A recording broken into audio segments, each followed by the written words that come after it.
صدمة في الملاعب. حسام حسن يعلن نهاية عهد طويل مع منتخب مصر بعد مباراة لا تنس. اليوم شهدت الجماهير المصرية لحظة تاريخية بعد مباراة مصر وبنين التي أظهرت مستوى عاليا من الأداء التكتيكي والإصرار من لاعبي الفراعنة. المباراة كانت مليئة بالإثارة، التحدي، والفرص الخطيرة، حيث حاول كل فريق فرض سيطرته على مجريات اللعب منذ البداية وحتى صافرة النهاية.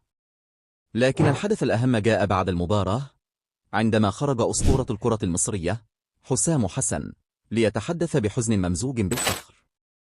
لقد كانت رحلة رائعة مع منتخب مصر، مليئة بالإنجازات، التحديات، واللحظات التي سأحتفظ بها إلى الأبد. حان الوقت لأفسح المجال أمام جيل جديد من اللاعبين. أعلن رسميا رحيل عن تدريب منتخب مصر. تصريح حسام حسن جاء ليختم حقبة مهمة في تاريخ الكرة المصرية، حيث ترك بصمة لا تنسى كمدرب أسطوري صقل المواهب الشابة، ورفع من مستوى الفريق على جميع الأصعدة. إنجازاته مع المنتخب، الروح القتالية التي زرعها في اللاعبين، وتقديره العميق للعبة، جعلت منه رمزا للكرة المصرية الحديثة.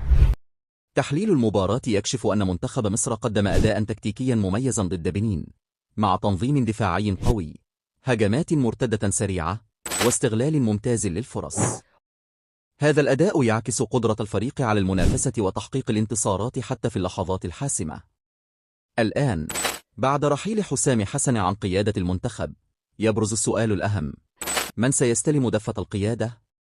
وكيف سيواصل المنتخب المصري مسيرته بعد إرث أسطورة مثل حسام حسن؟